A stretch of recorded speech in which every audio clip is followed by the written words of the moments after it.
From the Oregon Mountains to all the Mesilla Valley, reaching all of New Mexico. Broadcasting live from the Las Cruces studios, bringing you the issues that matter and the topics that count. Telling it like it is. It's the Mike Tellez Show. And now here's your host, Mike Tellez. Thank you for joining me today. My name is Mike Tellez. We've got an interesting guest today. I'm excited to meet him. Eloy. Yes, sir. Francisco. Yes, sir. How are you, How Mike? are you doing, brother? Doing great. How about yourself, Good. Mike? Good to meet you. Good to meet you too. Thank you. You know, I cannot tell you how much I respect somebody who's wanting to run for the position you're looking for. Yes, sir. Because in my mind, I believe what you're running for is the most important office somebody can get into, the school board. It is. You know what? Tell us about you and why you would pick. Why would you go that direction? No, I appreciate that, Mike. So just to put some context, I'm an immigrant to this country. This country has afforded so much opportunities for myself, my family, and we want to, from my end, I want to continue that for our students. It is an important role, the school board. Our students are the future asset, are our assets. We have to make sure that we form them correctly. I don't want them to lose out on the opportunities that were afforded to me. We want to make sure that not only they have that, but we give them more opportunities for them to grow. You know what? We cannot complain about our future if we're not doing something with our future right now. That's correct, Mike. What you're looking at doing the school board right now, nationwide, I think the biggest concern nationwide is the way the school systems are out of control in the nation. They are. I mean, at the national level, now we're looking at the implementation of critical race theory and these misguided, quote-unquote, cultural, quote-unquote, racial policies, if you will. That's taken away from what the education system is here for. Like, it's what crazy. happened to reading, writing, arithmetic? What happened to history, civics? The core skills that we need for our students. Yeah. I mean, how can you need to have that core foundation. Exactly. Plain and simple. That's it, Mike. They need to know how to read, write. They need to know about our country. Yes. You know, I believe that by not teaching them history, civics, and those courses, it's creating a dislike of our country like never before. And, you know, like you said, this country afforded a lot to you. I am so grateful for this country that I've grown up in. Yes. It's the best country in the world. To me, it is. I love this country. No, it is wonderful. My parents made that tough choice to leave Peru, but I'm so glad that they did. I've learned to love this country. When I took my oath of naturalization, Mike, that just opened up my eyes that the Constitution and the framework of this country is the reason why it has been so successful. And we need to make sure that our students understand what that means, understand the Declaration of Independence, the Constitution, and the Bill of Rights, so that the moment they graduate as 18-year-olds, they start being involved in the civic side of our country. They can then have their voices be heard when they vote, when they engage in our society. Absolutely, because you know that I tell the kids, I said, you know, to respect and love this country, we're not asking that you disrespect and hate your country. You will always love your country. Your country will always be your heart. Amen. But this is the country that affords you all these rights and all these wonderful opportunities. Yes, sir. Come in here and love what is giving you the opportunity to do something. Exactly, Mike. And so you have kids? I do. I have a 26-year-old and a 23-year-old. Wow. And a granddaughter that's about 2 months old, plus or minus. Okay. So you're getting things ready for when that time comes when she's at the school system, huh? Well, that's the motivation for why myself and my wife, we saw our granddaughter born. We stepped back and we started looking at, to your point, the future. Our granddaughter is the future. Do we have the systems ready? Do we have the foundations ready? Is the school system ready so that she can now enter it? I don't believe that's the case right now, Mike. And that is the motivation for the school board of why I'm running here in Las Cruces. And what district are you on? So it's District 3. District 3 of Las Cruces is the southeastern portion of Las Cruces. So if you can picture the map, Loman, I-25, Missouri, Solano, all the way down to Mesquite, and then all the way to White Sands. Well, that is giant. It's a giant area. You know, I did a lot of work in Mesquite.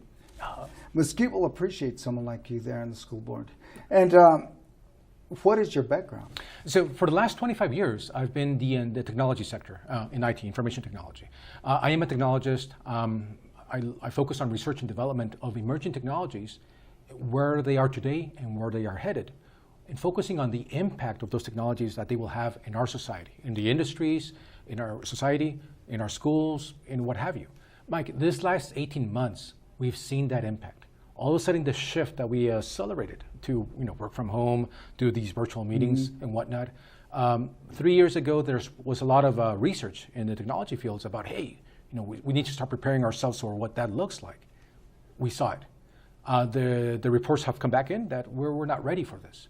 So we now need to start focusing our school systems to be ready for the 21st century, Mike. We need to empower our students to be adept in navigating technology, but also to give them the skills that are needed in today's time. Not from back there, but we still need to make sure that the foundational items, Mike, what you discussed a little while ago, are there, properly sound, and now enhance them so that they're ready for today's world. And then go into technology, and that at-home school, I have a lot of kids that I work with, and I'd say half of them never once even logged in. No. I said, why didn't you log in? He says, I don't know what I'm doing. There. Then they were not ready. No, they were not. They were not. We did a huge disservice on that one. And we need to prepare them for that possibly being the future. It is the future. In all aspects of our life, we're going to have technology. There are students that are going to go to the STEM route, which is all great and good. But there's vocational trade schools, and then there's other industries, other work environments. Each one of them will have technology. So we need to make sure that our students are ready. You know what? I love the way that sounds there. What I really like about you is you recognize trades. Yes. I can't tell you how important, when I was growing up, I was not a STEM student. But you know what? I went to trades, and I learned mechanics. And you know what? By the time I learned it, I knew it. Yes. And eventually I grew up a little more and got into business. But you know what? To this day, I still know it. No, and those are awesome careers to grow in. And they are. We need to make sure that our students understand all the possibilities that they have across the field. Universities are great. 2-year technicals are great. Vocational trade schools are great. But at the same time, Mike, we have to also ensure that here in the state of New Mexico benefits from the skills that we're now developing. Right. There is so much potential of how we can ensure that our students are prepared for that workforce, the future, that guess what, Mike? All those businesses will now start investing here in New Mexico. We need to do that. So that's what you're looking at? Yes, Well, sir. you know what? I ran for mayor a few years back, and I kept hearing, well, there's no workforce. There's no workforce. You're looking at a workforce in the future. We have to. Well, that's what we need. Yes, sir. The only way we will grow economically in this area is if we start understanding we need to create our workforce starting in the schools. And then it's attract businesses to go there. Exactly. No, so let's talk a little bit about that, Mike. Here in Las Cruces, we actually have good opportunities to start exploring how our students can benefit from the jobs that are here. In other words, imagine this, a partnership with local businesses, open up their doors so that students, maybe in high school, 14, 15, 16-year-olds, can look at, hey, this is how a machine assembly looks. This is what happens in a graphics design environment and whatnot. Absolutely. Imagine that exposure will now plant a seed in each of our students so that they can now go, this is why I need to have that foundation in my skills. This is now because there's a path here. Oh, I love it. I mean, Mike, the you know potentials are there. I have seen that. I've seen that. And you know what? That will get our business community interested in helping out in the schools and participating. There you go. Two-way street, man. It's a win-win for we the go entire this, we go help you all come and help. We open our doors to you. And then in graduation, I used to say, I envision a day where these businesses will be at the graduation of their kids graduating. And that's the gotcha. It's not just the parents' kids. Yeah, it's the community's all kids. Of our kids. It's our future, Mike. Yeah, I tell people I have 60 kids. You look pretty young. Wow. I said, that's amazing. I said, yeah, they're at the boxing gym. Mm-hmm. But they're my kids. They're your kids. And I'm fighting for a safer Las Cruces for my kids, which are kids in the boxing gym. And this is where the gotcha is. It's the community investing in the community's future. I love that. That is what we have to, that's what we need. Yes, sir. You've got my vote. I'm moving to your district. Please do it before That October. that is awesome. No, Mike. I You know, appreciate that's a fresh. Those are ideas that we get the stuff that does not that is cluttering it, and put things that matter in there. So with that one, this is what's amazing, right? Here we have the school system. The front line of the school system is our classrooms, which is our educators and our students. That's the front line. Over the last 18 months, we've seen a lot of push of ethnic studies, CRT, and misguided policies. Mike, exactly what you said. Those are deviating, and they're noise. Yep. They're taking away from the resources that we need for our students. Absolutely. We are spending so much money on things that are not benefiting the actual student and the future. And nobody's holding the school board, they're not. The administrators, nobody's holding them accountable for those decisions. I'm That needs to seeing stop. meetings to where the school board is telling the parents, we're not listening, we're not here for you, you're here for us. And I'm saying, my goodness, when did that happen? I attended a school board meeting back in May when they were debating, quote, quote, the JBC policy. They had already made up their minds. But I attended, I explained to them, this is wrong. You're shifting the attention, and you're going to turn our kids into racists by stereotyping everybody. Yep. Hey, you have a brown tone, I'm going to treat you, quote, quote, in the brown tone, and so on and so forth. The looks that I got, exactly how you described it. You don't talk to us like this. That's right. And that's wrong. That It is is wrong. wrong. What we need to do is twofold. We need to move all those school board meetings out of the administration building where it is today, and we need to take them to the gyms. We need to take them to cafeterias. We need to take them to the high schools, the middle schools, where the parents and the students and the educators are. That needs to be done. That's when I ran for mayor. I said, you know what? We need to get out of this building and go into all the community, into all those high school gyms, cafeterias. We have to. We need to do that. How's the community going to know what's going on if they really don't know where they are and they're intimidated of the environment they're going to? It's that ivory temple mentality. Yeah. That needs to stop, Mike. That's right. You know what? The money needs to flow. It's flowing backwards right now. It's going from there to the schools. It needs to go from the schools, and what's left will take care of that place. Well, no, agreed. Well, you hit another good point. Here's the budget that the Cruces Public School receives. Nice. Everybody in the administration will say, hey, 10,000, 20,000 per student head, all boisterous about it. But if you look at it, a lot of that, you have to wonder, how much of that goes to the classroom? Yeah. And there's this interesting body Yeah. that you have to wonder, what is happening there? The other one, Mike, that kind of personally bothers me a bit. Are our educators given all the resources they need to be successful? I don't believe so. Absolutely not. When they have these, back to school supply funds, hey, let's fill the school bus funds, that tells you that the school district is failing their educators. Mm-hmm. The school district needs to provide all the resources for the educators to be successful, for all the programs to be successful. Mike, we need to hold them accountable. We do. You know, when I was at that middle school and doing an intern, did you know that I went to Office Max to purchase an electric pencil sharpener because that teacher would send them down the hall to the office to sharpen pencils. Amazing. They didn't even have pencil sharpener.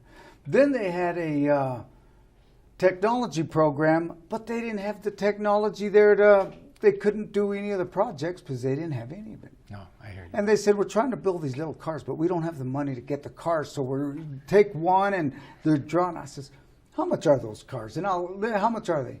My goodness, $200 would have taken care of the whole thing. They did not even have that. No, but Mike, I mean, you make a great example of how the community can also stand up. But to your point, though, first and foremost, the school district needs to clean up its act, make sure that the resources are set correctly, such that when the community starts providing to the school, they're providing to specific programs or very specific and focused success. We need to know what they are, and we're going to find out a little bit more when we return with the Mike Tellez Show. My name is Mike Tellez.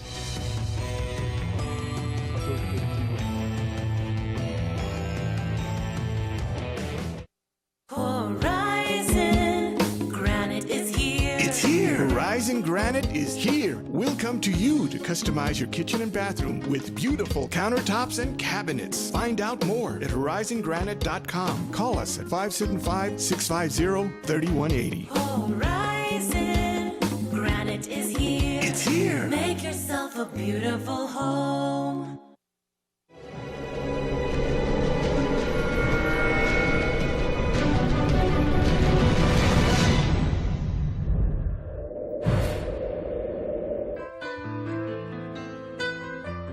Hi, I'm Ray Bamberg with Here on Earth. I would like to invite you for a free hearing evaluation to our office. We've been here in southern New Mexico for 34 years helping people hear better.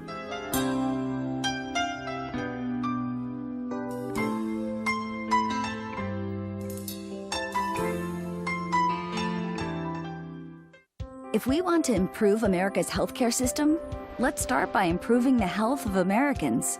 Despite the best doctors, hospitals, and medical advancements, Americans are not as healthy as they should be. We spend too much on treatment and not enough on wellness and prevention. We need a system based on primary care. When patients have a medical home and a long-term relationship with a doctor, the result is a longer, healthier life and reduced medical costs for everyone. Let's make America a place where health is primary. They've stormed beaches and freed countries. They've raised our flag and our hope. They've been called leathernecks. They've been called devil dogs. But above all, they're called Marines.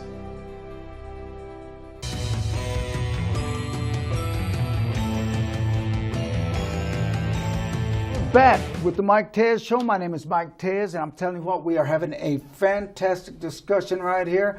You've got me all excited, man. I can see that, Mike. We're on the same page so much. I am almost wondering, did this guy get a hold of my notes? Did he get a hold of? You are talking exactly what I've spoke about for years and years. No, I believe that God has sent you down to this area because everything you were saying is hitting it.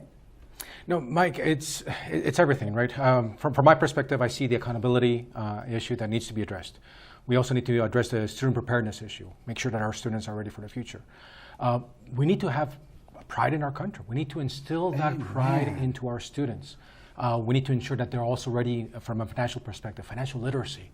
But the other one that's key is protecting parents' rights. Absolutely. Mike, our parents are the sole providers of our students. They are the ones that have sole authority from a values, from a morals into our students. The state does not. The education system does not. We need to ensure that that's sacred ground, Mike. Absolutely. We have to respect that. If we don't respect that, we're headed towards socialism. It's around the corner. Do you know that the Cuban friends I have, they say you all don't want to go that way. No. Because what you're doing is you're letting them get the foot in the door. Well, the second you forfeit that much of your rights, they've got their foot in your door. Look what happened in South America. Yeah. Venezuela, the most richest country. Do you remember how rich that country was? It was envious. Venezuela was the most envious country in all of South America. When I remember in the 1980s, my parents talked in awe about Venezuela. Look where they are today. Oh, wow. Look at Peru, where I was born. They had a recent presidential election, and the president that got elected is an outright communist. Mike, if my parents would have stayed in Peru, I wouldn't. Not only wouldn't be here, who knows where I would be. I'm glad that I'm here. We need to defend this country. We do. This is the beacon of hope, beacon of freedom, sir. Oh God, you know what? I'm hearing words from you that we should be hearing every day on the streets. And you don't know how much I've been very disgusted. I've been watching the news. I see that and I say, what is happening with our country? Yeah. I see people blasting it, hating it. Then I'm sitting here talking to someone who immigrated over here and loves the country. This is a great country. The beacon of hope. It is a beacon of hope. You know what? You're the beacon of hope. I'm going to tell you something. You have just absolutely inspired me to no end with that. That is excellent. And that is where we start with the right attitude. We have to. If you don't have the right attitude, I'm going to tell you what, we don't have a chance. Well, so bringing it back to the students, though, if we can bring that excitement to our students, and it's excitement in being proud of the country, excitement in that future. Wow. They are our hope. I mean, this is something that, Mike, you just mentioning earlier. They are our future, our hope.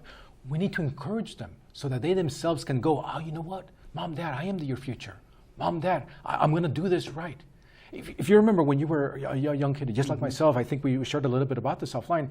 Our parents encouraged us to be more than what we are at that time, and we excelled them. I tell my kids, Grandpa took us here. I took you here. Pablo Nayeli, It's your turn to build it, and now your kids build it even further. We need to instill that. Absolutely. We need to instill it with our students. And you know what? You're preaching to the choir, brother. I so believe you. Because at the Dream Center, I work with the kids, and I said, oh, God, please help us find a way to get these kids a chance. Yeah. Now, you know that you're going to win this election, but you are going to be grilled. You're facing some pretty tough times. I believe there's one other person that I believe that we really like that's in there that's going in a positive direction. But, brother, that's it. Right. No. And this is where local elections matter. From a community perspective, we have to be that much more involved in our local Yes, elections. we do. The school board, city council, county. Those decisions made at that level have that much more impact in our community than the national elections do. Yeah, absolutely. And we have to fight local. We have to win You local. know, that is the micro part of it right there. That's something we need to quit looking so much macro and start looking right there in our own neighborhood. Mike, That exactly. what you're talking about is we need to pay attention to the area we're in. Where we live. That's Where we right, live. where we live. This is our home. This is What our is house. going to happen on your street? What's going to happen in your house? And be What are empowered. your kids going to do? And be empowered to act, That's be empowered to have that right. voice. Each one of us has a voice, Mike. We all do. Over the last 30 years, for some reason, we've been told, no, you don't have a voice. Right. And we've gone, oh, okay, you're right. We're in America. Yes, We we are in the land of freedom. We are in the land where we have an equal voice. And we now need to take that back, sir. You know, it's amazing how you are teaching us. You're telling us what we should know. Yes, sir. Just we forget. We do. We get complacent. We forget how good we have it because we haven't been anywhere else. We get distracted. And We that get also distracted. happens in the school district. There's a lot of distractions happening there It in our is. school system. Look how we're distracted right now with all the new agendas. Critical race theory. My goodness, that scares me. No, it is. That's going to turn our kids into racists. And It we need to is. stop that. It is. And we need to start focusing on what is the education system there for, which is preparing our students for the future. What we were speaking on earlier, writing, being able to communicate, being able to do math, sciences, given that foundation so that they are now prepared. If they want to go to the university, great, they're prepared. If they want to go to vocational trade schools, they're prepared. If they want to go direct to work, they're prepared. We need to go back to that focus. With and technology in mind. And stop getting distracted with, part of my saying, with nonsense programs or nonsense There you go. ideas. There you go. Let's get back to what education is about, Mike. Exactly. And that's what we need to start paying attention to education. Yes, sir. You know what? Because there's other parts of the world that are, and we're falling behind by the minute. Oh my goodness gracious! So you hit on an interesting point that I've also been studying, if you will, comparing and contrasting the American education system with the Japanese education Oh, system, my the goodness. European education system, or even the Mexican education system. I hate to say that we are slipping. Are. Really, really bad. So we need to reinvigorate our school systems, and that starts local, and ensure that we prepare our students with those core skills that will be impactful. And we had the Lions Crane reading program at the Dream Center for years. And Mr. Crane, he's passed, he was an awesome man, but he told me, Mike, we've got high school kids in our program that cannot read at third grade level. Yep. We have college kids coming in that cannot read elementary. Yep. And I said, why? He said, for some reason, they're stopping the teaching the basics at second or third grade and moving on to other things, and it's destroying them. It is. So this is where, back in 2018, I noticed an interesting statistics. 90% of all the high school students here in Las Cruces were graduating. The school district celebrated. Okay, but if you look at the proficiency rates of that same year, they were in the 30%. Yes. And in talking to some of the college professors recently, there's a lot of remedial, things going on. I mean, what you just said right now. They couldn't read. They couldn't write. You know what? They could not do basic skills. They could not write. No, and I mean, we're expecting an 18-year-old to receive a contract, and then they're going to sign this contract. Exactly. But they can't read it. Do they know what they're signing? We're expecting an 18-year-old to open a checking account. We're expecting an 18-year-old to have a credit card. We're expecting an 18-year-old to sign a student loan And why contract. are we not teaching them that? We need to focus on those things. How refreshing. Tell me something with the little bit of time we have left. How do we help you? Right now, Mike, I need your support. I need to spread the word, the message of my campaign. Please go to my website, macha for LCPS.net. That's Macha for LCPS.net. Get to know me, first and foremost. Reach out to me, send me an email. I want to listen to you, but I want to make sure that not only am I hearing your voice, but what are those challenges that I haven't seen there yet? I came back here to Las Cruces in 2016. Las Cruces is our home. Me and Sandra, this is where we're going to establish roots. We want to make sure that the impact is there that we make for our community. So Mike, spreading the word out. And starting October 5th, early voting, and of course November 2nd is the day of the vote. And do you have information that you can leave me before you leave, handouts or something like that? I do. I'll leave some pamphlets with yourself. Because you don't want, visitors cards. first of all, I want to thank you and your wife for coming down here and bringing what you know, your expertise. I believe you're a blessing to our community. Thank you so much, Mike. And my goodness, it's refreshing to hear. You know, I've interviewed a lot of candidates. It is so refreshing to hear someone with a plan, somebody with passion, Yes, belief. I'm not a politician. I know what the problem is. I'm going to focus on that. And not the politics. Leave that politics out. You know, I'm not a politician. I have a hard time because I'm not a politician. I just believe in what I believe in the kids. You have to. You have to wear your heart on your sleeve, Mike. Oh, my goodness. You got my vote, man. And you got my backing. And I'm going to tell you something. I believe you're probably one of the best people I've talked to in a very long time. And my goodness, I'm going to thank you so much for coming on. Mike. We're going to help you. And you know what? When you take this election, we're going to have you come back, and we're going to see how we can help you in the school district. That would be great. Maybe help you get that program, get the top Let's do that. The community and the school district together. I can get out there. I can bring them together. Hey, let's make it happen. Let's do it. Let's work as a community. Let's do that, Mike. Hey, God bless you. Thank you Likewise. for coming on. I'd like for you urge you all to go to his website. Macha for LCPS.net. This is a winner. This is what we need to make Las Cruces great. My name is Mike Tellez. Thank you for joining us.